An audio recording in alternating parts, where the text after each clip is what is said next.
Good morning, Boker Tov. Welcome back to Living with Emunah. Special welcome to my niece Daniela Berger, who's with us this morning from New York. It's great to have you. Welcome back to Andrea Zucker. We continue to wish her comfort on her recent loss. I want to thank our generous sponsors for the Emunah Shir, Dr. Zavi and Bella Morgan, in memory of Rabbi Dr. Brian Galbin, in memory of Bella's mother, Dr. Ellen Shanzer. We remain so grateful to the Morgans for their generosity throughout the year. This morning's Shir is also sponsored, almost a weekly sponsorship, by Carol Wald. Whereas Carol, thank you in memory of her beloved brother, Reuven Ben Binyamin, Robert Pressner, and by Yosef Siedler and Deborah and Larry Siedler in memory of Susie Siedler. Our beloved Susie Siedler was a member of our community who we lost so suddenly and tragically. Was a woman of great emunah. We remember Susie this morning. And by Deborah Jacobson in honor of her beloved mother, Barbara Frankel's birthday, and flew here to be together in person. It is so great to have you. A very happy birthday, Barbara. Many, many more in good health and happiness and nachas from your beautiful family. And so good to see you. I know you listen together and watch together when you're apart, and it's great to see you together in person. Please God, in good health for many, many years to come. Okay, so before we dive back into the Sefer, we've been studying Tiva Emunah, Rabbi Gamliel HaKohen on Emunah. I got a great Emunah email. You know, I love when people share their Emunah stories, their stories of Emunah and how it helps them. So I'll share with you this Emunah story, and then we'll dive back into the sources itself. So this person, who will remain anonymous, writes, Rabbi Goldberg, I hope all is well. I'm a weekly listener to the Emunah Shir. I was flying back today from such a place to such a place, and I got to the airport with plenty of time to spare. Went through security and quickly glanced at my mobile boarding pass to see the gate and saw it said D32. I didn't think twice because the screen above the gate said flight to the destination where I was going. An Israeli lady approached me and said, "Yeah, another Jewish person." She asked if I could help her as she was traveling from Israel and didn't have a working phone. She made multiple calls on my phone and asked me to help her with her Wi-Fi. I got completely distracted until I looked at my Apple Watch and it said boarding closed. I was so confused because the gate I was at had not started boarding yet. I then realized that even though I was at a gate to that destination, I had looked at the gate we were landing at and not at the gate departing from. I ran to the correct gate and they told me it was too late and they would put me on a standby for the next flight. At first, I was so worried. But then I took a step back and I said, I helped another Jew and Hashem will take care of me. Everything will work out, and I wasn't meant to be on the earlier flight. I waited on standby. They told me the flight was completely booked and even overbooked by one. I waited there patiently saying Tehillim, and the guy said, I'll put you on. Even cooler, the seat I was put in was 32D. The same gate where I helped a fellow Jew was the same seat that I got. D32, and it was seat 32D. If not for the Emunah Shir, I'm sure I would have stayed freaking out. Thank you, signed somebody who didn't freak out. So, Baruch Hashem, that are the benefits of living with Emunah. It's not the Emunah Shir, it's any Emunah that you practice, that you learn, that you preach, that you teach, that you read, that you subscribe to. But simply, the living with Emunah is what enables us in those difficult situations, and that is not a difficult situation. In the moment, it feels like a difficult situation. We spoke yesterday in the Parsha Shir. Kadosh Baruch Hu says, I'll bring you up on the wings of eagles. He wants to give us a look from 50,000 feet down. He says, all the things that seem so big when you're down there, if you were to see from up here, you'd see how small they really are. So where we are, they all feel so big. But in scope and context, proportion, they're really very small. But when you're going through it, it feels big. And when you go through it, no matter what it is with Emunah, we can find the strength to endure, the resilience to be able to overcome, and to get through and navigate the difficult situations and circumstances of life. We get together on Wednesday mornings, not just to talk about Emunah, but to work out our Emunah muscles, to get our Emunah LASIK surgery, so that we can see the world through the perspective of Emunah. And when those moments come, we spoke about this last week, we can't wait. You can't wait till the crisis or catastrophe or simply the challenging moment arises to then try to find Hashem and try to find serenity and tranquility and calm. If we wait till those moments, it's too late. Person has to be living with Emunah so that we are strong and healthy, and we have a foundation of Emunah upon which we can lean and turn to and grow in those moments. Okay, so let's continue. We're on page Ayin Gimel, page 73, Tiv HaEmunah, a great tzaddik today in Yerushalayim, Rabbi Gamliel HaKohen, and he writes the following: B'masha adam shakua ze nosein lo chayos, v'im chalila adam shakua b'tayvos, hare kol chiyusu hu mekabel mimiloi ta'avaso, k'mo sharon b'nei adam ashkum b'tayvos achila rachmana litzlan. Wherever is our passion, that is our life source. What gets you excited? What wakes you up in the morning? What gets you going? I recently got together with a group of community members who are dear friends I hadn't connected with in a long time. And we definitely shot the breeze and made small talk and caught up with one another. And then I asked a question, which we don't often ask one another, but I think is really a great conversation piece of true, genuine friendship. Not acquaintances that it's not comfortable to do this with, but real comfort. And we went around and I said, everybody share what energizes you, what excites you, where's your passion, what makes you wake up, what makes you jump out of bed in the morning, what energizes you and what depletes you of energy. What are the things that you say, oh, I hate having to do that, I don't want to do that, that's miserable, that drains me, that takes all the energy from me? That you don't have to share, especially if it's someone you're related to, but that you don't have to share. But what are the things that energize you? What are the activities and experiences and people and practices? What inspires you and what energizes you? I don't know that we ask ourselves that question often enough. I don't know if we ask that question often enough. Chazal wanted us to ask ourselves that question. They talked about, Mishnah and Pirkei Avos talks about a tree. Does it have deeper roots? Does it have more branches? It'll topple over if the roots are not deep and they're not strong. And what are roots? Roots what draw the nourishment. Roots are what draw the irrigation. They draw the water that will make that tree survive. And the Mishnah Chazal tell us that you have to have deep roots. The tree will topple over. We need to do more of what energizes us than that which depletes us and drains us of our energy. Not just physically, although that too, but spiritually. What spiritually energizes us? You know, we talked about in Halavai we could institute that we go for a physical. We're supposed to go for a physical every year, a well checkup. There's a comedian performed at a local school dinner the other night and talked about the doctors during Corona who only did well checkups. If you were sick, you couldn't come. Only well checkups. He had a whole routine about the well checkups. So, but we encourage a well checkup. It's called a physical. You go for a physical once a year, and it's a well checkup. What's wrong? Nothing. What's the matter? Nothing. What are the symptoms? I don't have any. Why are you here? I feel well, but once a year, you should double check. Take inventory. Take labs. Let's see where I'm holding. A physical once a year. Imagine if we went for a spiritual once a year. A spiritual. When's the last time you had coffee with a friend or caught up on the phone and they said, how's your neshama doing? How's your neshama? What do we talk about is, and the plumber came, and then I just got a new couch in my house, and let me tell you what's going on with my children, and the new restaurant that opened up, and the shul is incredible, the activities, the programs, it's unbelievable. My shul is the best shul on the planet. We catch up on all of that. But when's the last time we're willing to make ourselves vulnerable with ourselves or to others to say, how's your neshama? What are you doing for your neshama? How's your neshama? When's the last time you nourished your neshama? When's the last time you took care of, protected your neshama? How is your neshama doing? What are we doing for our neshama? Which is really another form of the question, what drains your neshama and what energizes your neshama? So Rabbi Gamliel says, whatever we are immersed in, marinated in, passionate about, excited about, that's what gives us chiyus, it gives us life. It gives us life. Somebody texted me at midnight last night, did you hear LeBron broke the scoring record?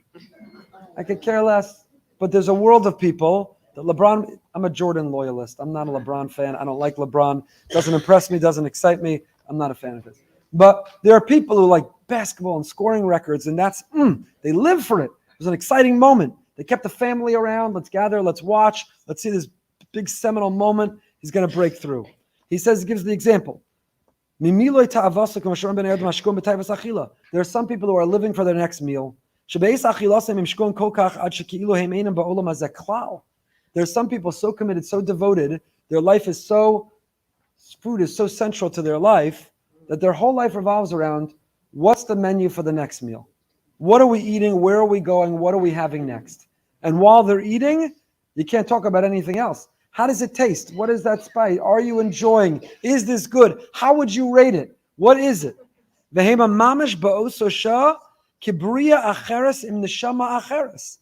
the same person who you could engage intellectually, spiritually, emotionally, but in the moment of their indulging physically, they're a bria chadash, they're unrecognizable. You're like, how's your neshama? How's my neshama? Have you tasted this crepe? Tell me what energizes you. What energizes me? Have you had any of this dessert? And you're like, I don't even know who am I sitting next to? I don't recognize you. What are you right now? Hi, where did the neshama I love go? You're just a goof. You're just a body. Where's the soul that I love? Where'd it go? The dimyonim kima'at kebali chaim rachman al-tzlan she'in b'em das klal. You might as well be sitting opposite the cow or the dog or the cat or the hamster that's just indulging in a physical act of eating and loves it and is overeating and is enjoying, and the whole soul of the person has been suspended while they are experiencing the eating.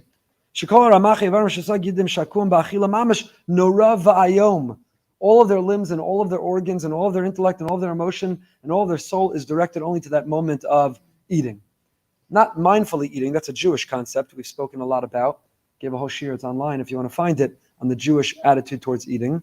Mindful eating is a Jewish, not only perspective, it's a Jewish mandate. It's a Jewish mission. It's a totally Jewish. In one of the many books that I've written, all of them so far only in my head. But I have a whole book on this subject, the whole chapter. There's a lot of footnotes to it. It's all written and documented. It's excellent. It's just right now only in my head. But the whole laws of kashrus are that while the rest of the world mindlessly can eat anything at any time, anywhere, we should be mindful of what we're about to put into our mouth. The whole halacha that you have to make a bracha before and a bracha after, all of it is a platform and an exercise in mindfulness. We unfortunately have become creatures of habit and rote, and we mumble the bracha and we eat the bracha faster than we're about to eat the food, and we're not discriminant or judicious about what food we eat, when we eat, how much we eat, in what portion size we eat, and the opposite. We've become so synonymous, some segments of our community, with unhealthy eating and unhealthy portions of eating and overemphasis on eating, which is never the way it was meant to be. It was never the way it was meant to be. Enjoy good food. Simchas Yontif and Oneg Shabbos and Simcha Labasa V'Yayin, there definitely is a major food component to our religion, and we should enjoy it. But we should enjoy it with boundaries and parameters and a perspective and in a way that elevates, or we elevate it, not the opposite. And that's a whole, we should work harder in our families and in our community and in our attitude and in our approach to that. And this is not some like we should have vegan kiddishes and kale, shalashudis, and I'm not coming to any of those. So that's not what I'm advocating. You could have kugel and shallant and good things, but you could have it in a good proportion and a good ratio and good version of it, and so on and so forth, and a mindful experience of the bracha and of what we're doing to the food. And this is the Jewish perspective to eating. Tarach lefanai shulchan neged tzorah. David HaMelech said, and we sing it at Shalashudis and Mizmor LeDavid, Psalm 23. Tarach lefanai shulchan neged tzorah. You set a table before me in full view of my adversaries. Who are the adversaries? Our enemies, like, that's exactly where Hamas put the spy cameras. They're watching my Shabbos table. That's where Hezbollah is espionage. Neged tzorah, opposite my adversaries. They're watching my table. So the Bali Musa, the Bali Machshava, the tzaddikim, all right. What it means is Tarach lefanai shulchan neged tzorah. You know what the enemy is? My table. What's on it? The food. The enemy is within me. Every time we sit down to eat, we are engaging in a war. That's why. What's the word for bread? Lechem. Lechem. And what's the root of the word for war? Milchama lechem. It's not a coincidence, the same word. Lechem is the staple of all food, staple of all meals. Today everybody is glucose-free and celiac and conscientious of carbs and all that stuff. But once upon a time, when you didn't have a supermarket with thousands of products, what you had was bread. Bread was the staple of every meal. And every time you sat down to eat that bread, you were engaging. Every time you ate lechem, you were about to engage in a milchama. Neged tzorah. Tarach lefanai shulchan neged tzorah. So we wage a war with eating, but that's exactly where, you know why we have the tzaddikim say, I'm going to get back to our text in 1 second, but the tzaddikim say, why do we have hagalas kelim? You buy a utensil, it was manufactured not by a Jew, it was sold not by a Jew. Before you use it, you got to go to the kelim mikvah.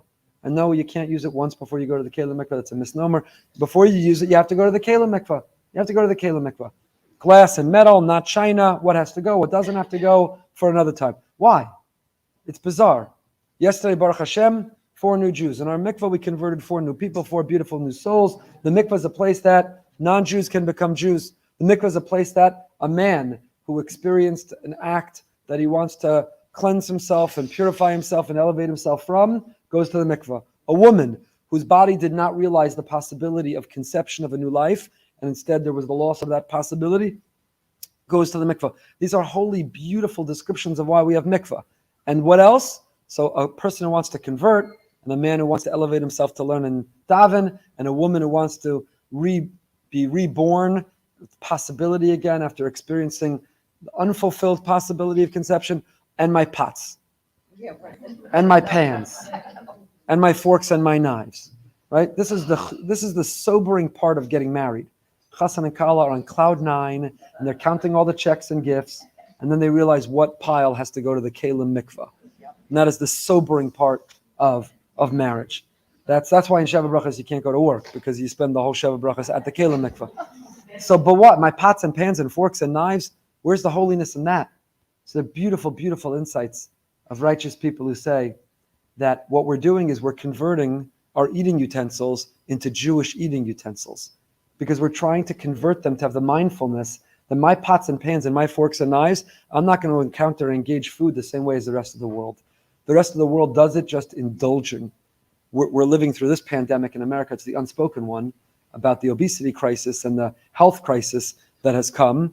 It's actually a subtext of the last pandemic, which disproportionately affected people who were not healthy, and because the viral load of COVID attacked specifically fat cells, and so people who struggled more were the ones who were not healthy. We're not allowed to talk about those things today, and we're not going to talk about them here. We're not allowed to talk about those things, but we're supposed to be living a different mindfulness, a different level of life, a different consciousness. The Jewish approach and attitude is that my pots and pans, my forks and knives, I'm about to cook really delicious food and delicious recipes of my ancestors, recipes that have an emotional connection to me, recipes that will enhance my Shabbos and my Yontif. I'm going to cook those, but I'm going to do everything I do around eating mindfully, not blindly. I'm not going to indulge. I'm not going to follow an animal appetite or an animal impulse or an animal instinct. I'm going to be mindful. Mindful to the point that, by the way, we believe, Demrei Pinchas or Pinchas of Koretz and others, talks about we metaphysically add ingredients into the food that we cook based on what we're thinking and talking about while we make it. The dough of Sarah Imenu that Rivka was able to recreate in the tent, Yitzchak knew Rivka was the one, because when she came back to the tent that Sarah's candle was lit from Shabbos to Shabbos, and the dough was perfect, and so on. What does it mean the dough was perfect? So the Pinchas of Karet says, what it means is what you're speaking about or listening to, what you're thinking while you're making the dough, the challah, is actually one of the ingredients that goes into it. And the people that you love that are going to eat that challah, they're going to eat, and they're going to swallow, and they're going to imbibe, and they're going to digest whatever you were thinking or talking about. So if you're on the phone sharing Lashon Hara while you're making your holy challah, so that challah is now an instrument of poison. If you're listening to something you shouldn't be listening, watching something you shouldn't be watching, feeling, thinking envy or arrogant or angry thoughts while you're making the challah, then the challah is now the medium of those qualities to whoever's going to eat it. The chicken soup. I always say Yocheved makes incredible chicken soup. She knows my line. I always say it's not chicken soup, it's medicine. Delicious. It can heal whatever's going on physically or spiritually in your life. Chicken soup is delicious. But that's because she has holy thoughts while she makes it. If you make the chicken soup and you're adding all the ingredients, and as you do, you're watching, listening, talking, thinking things you shouldn't, it's all going into that chicken soup. That's what we believe.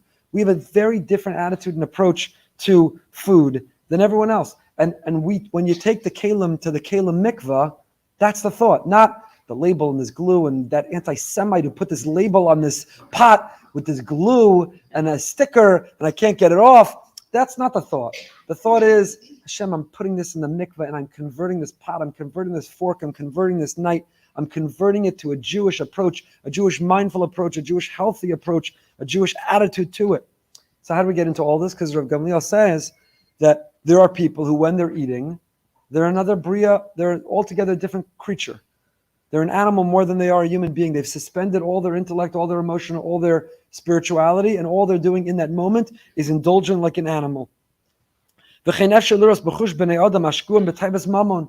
there are other people that when they're making a deal, when they're negotiating a deal, you don't know who they are anymore. There's the person you know who's kind and compassionate and sweet and self-aware, and then there's the person who's hunting that deal, who's negotiating that deal, and they're ruthless, and they're a killer, and they no longer have emotion or feeling or empathy. They no longer have perspective on what matters and what's important. And you say, who is that person? They're like a hunter with a weapon, and they're only happy if they've made a kill, and they view life as a win-lose, not a win-win. There are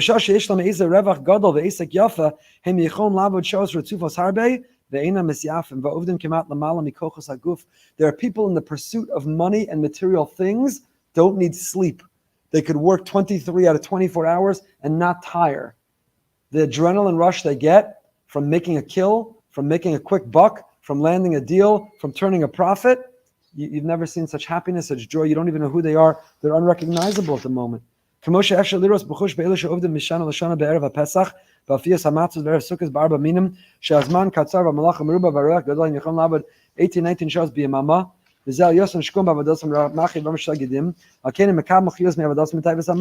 the corollary, or the more appropriate manifestation or expression of this is, you see the people who run the matzah bakery before Pesach, which, by the way, the matzah is almost all done already for this Pesach. It was done by Hanukkah, the matzah for this. I just saw the Shatzer Matzah factory closed down, shut down. No Shatzer Matzah this year, shut down. So they say, retired. I don't know if it's true or not, a rumor, Shatzer Matzah. Anyway, so the people who run that matzah factory, it's round the clock. They don't tire. They're so driven to provide the matzah, to make the matzah, to manufacture the matzah, and to make a living off that matzah, that they're just driven. And they get a chiyus. I don't know what a good translation of the word chiyus is. Chiyus is you get life. It is your source of life. It's your life source. It's not a good translation for the word chiyus. Chiyus is your life source. What gives you chiyus? What gives you drive? What gives you energy? What gives you excitement? What gives you passion? What gives you enthusiasm? It's your chiyus. He says, I'm not talking. He says, but there are the people who say, I'm going to corner the market on Daled Minim, Lulav and Esrog. I'm going to corner that market. I'm going to push everyone else out. I'm going to market better than everyone. I'm going to sell the most Daled Minim. He's not L'Shem Shemayim, but the people who want the profit. They'll work all hours of the day and night. They're unrecognizable. All they care about is that dollar. All they care about is that profit. All they care about is that bottom line. You don't even know who they are anymore. Says Rabbi Gamliel, why is he mentioning all this? Because if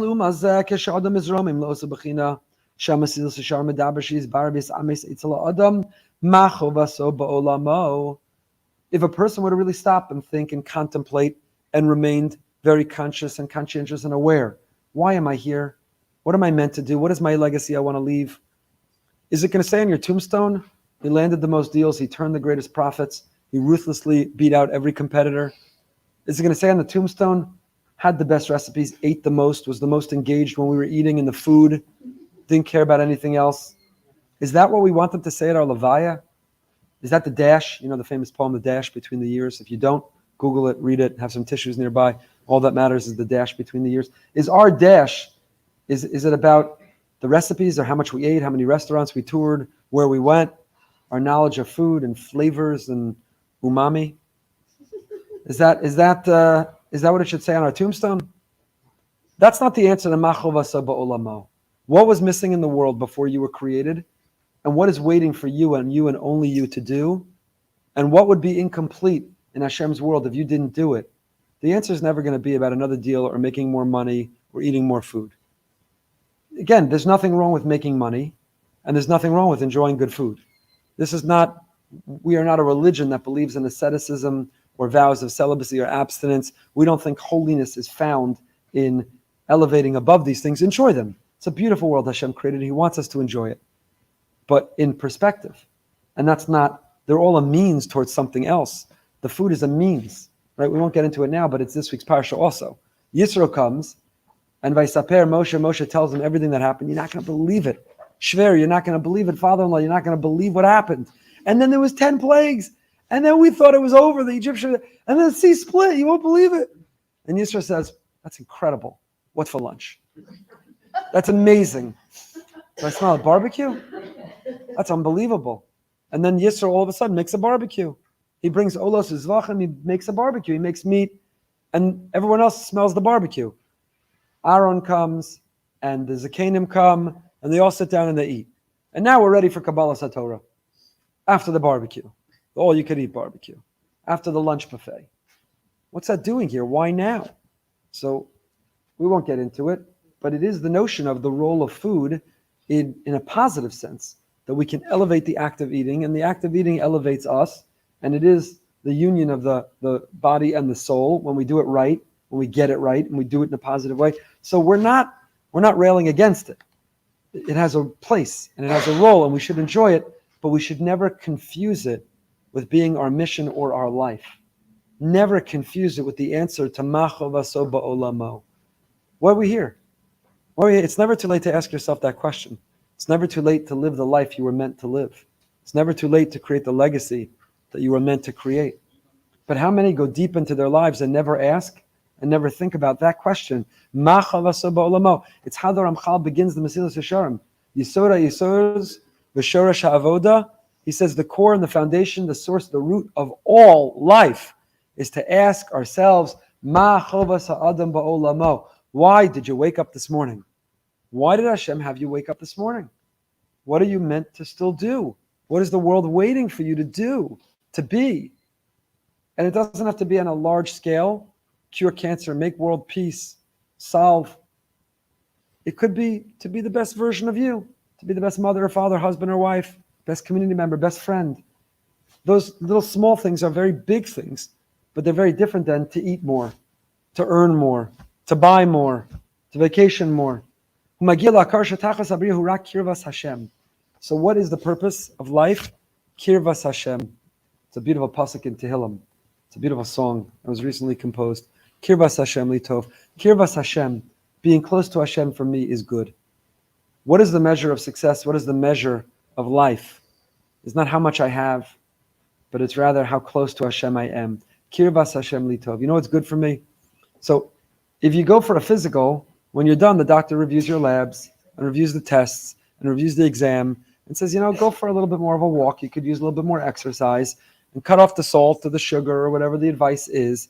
So if we went for a spiritual, you know what the spiritual doctor would say? Add a little bit more Kirvas Hashem. Kirvas Hashem lacha tov.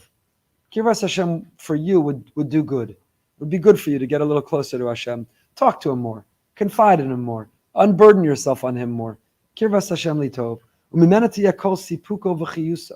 That's the Chiyus. If you came to experience and taste what that means, that would become your Chiyus. I don't know how many of you were at Rav Weinberger a few weeks ago when we had here, but that's his Chiyus. Kirvas Hashem. It's his Chiyus. And it's contagious. There's a contagion factor to it.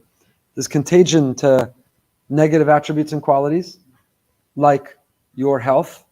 Your eating habits are a direct result of the people you spend the most time with. There's a negative contagion factor and potentially positive contagion factor. But there's also a contagion factor spiritually. Are we around people who drain us, who are cynical about God, cynical about spirituality, turned off, disaffected, disillusioned? Or do we connect to other people's hotspot? Do we have incredibly high-speed connection to Hashem because we're latching on to other people's hotspot, we're around them? I don't know anyone who walked out of Weinberger was like, that was a waste of the night. I'll never get those couple hours back. That was pretty boring. I don't know anybody who walked out that way. And if there were, I don't want to know about it. But everyone I know walked out was like, wow, I feel something. I'm on fire. I sang and I danced and I was moved and I thought and I laughed and I cried and I had goosebumps and I want some of what he's having. Can I have some of what he's having? Whatever Rav Weinberger's having. I want some of that. So I'll tell you what he's having. Kirvas Hashem.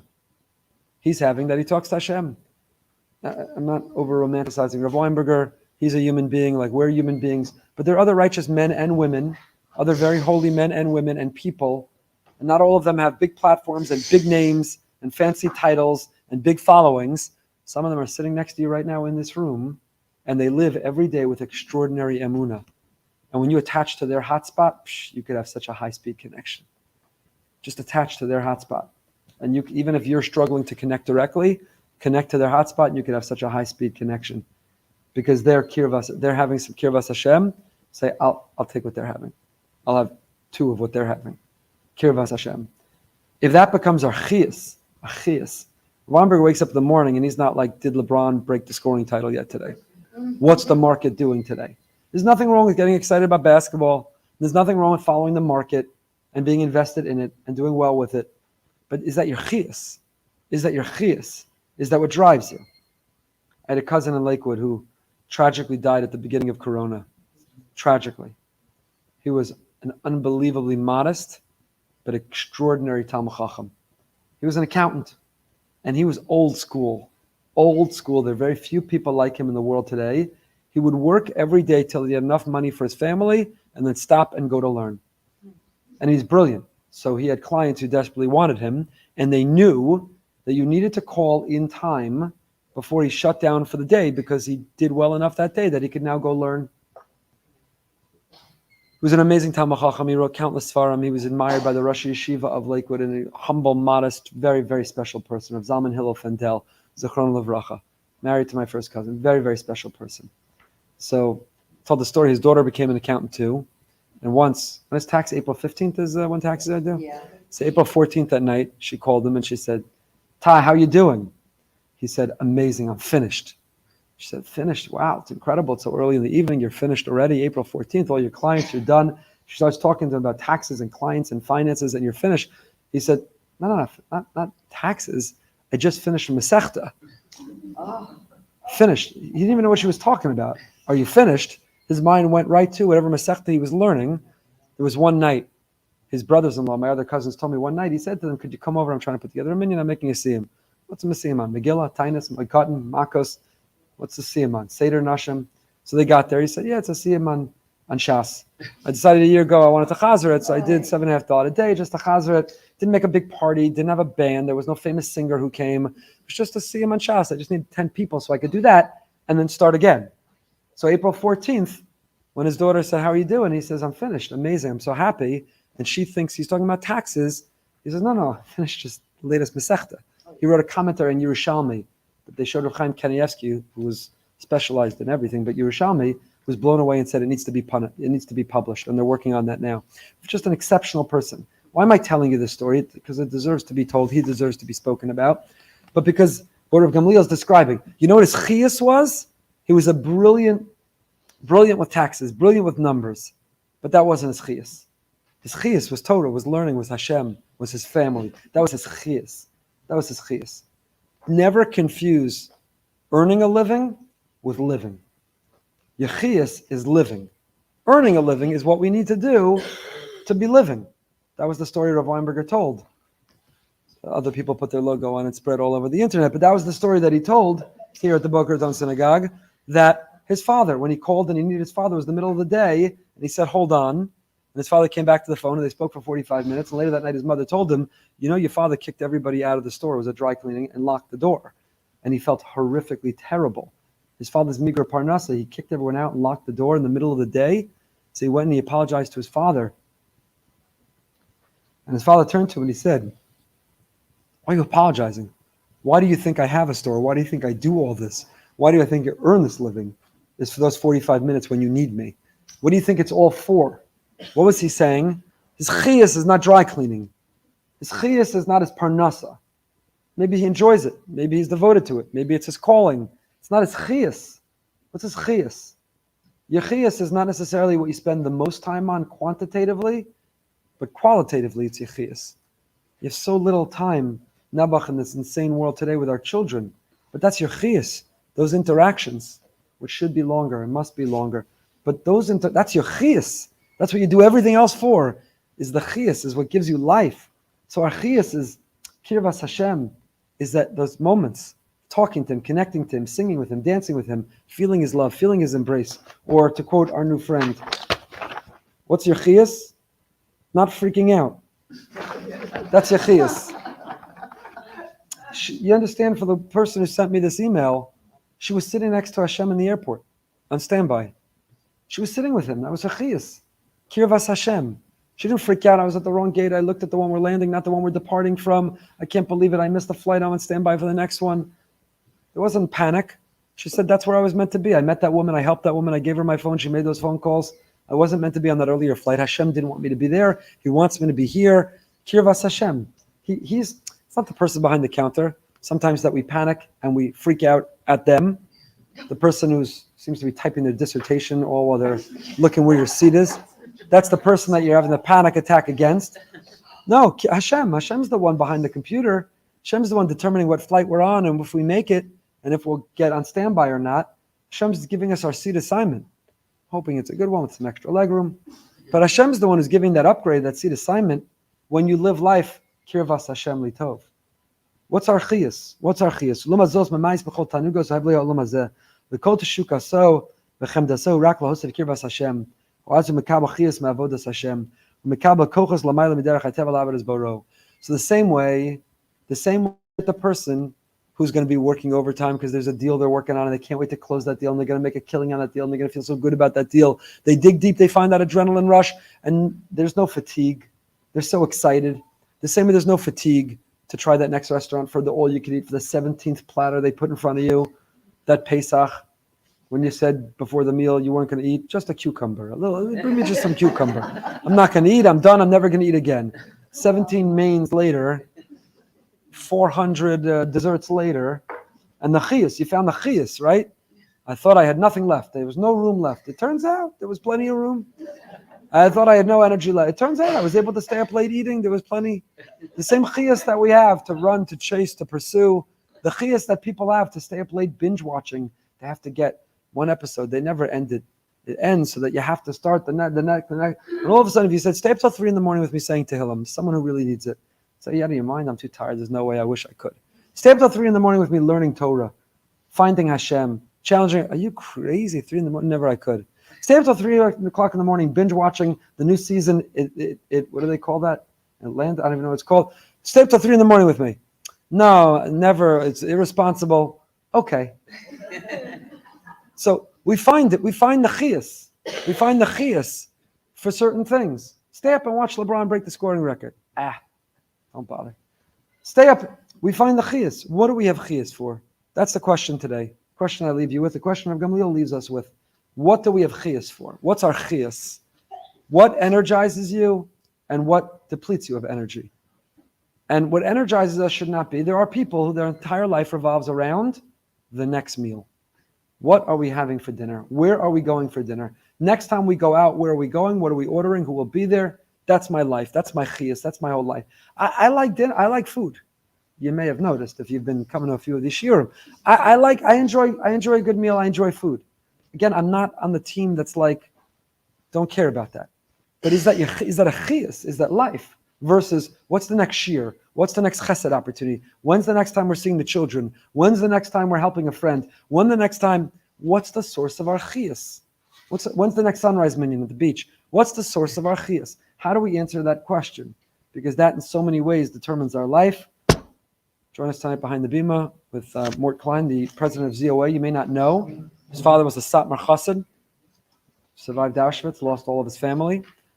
How he is a spokesperson for the Jewish people in overcoming Tourette's. Fascinating discussion tonight at 9 p.m. Until next time, stay happy, stay healthy, stay holy, and find your chiyus.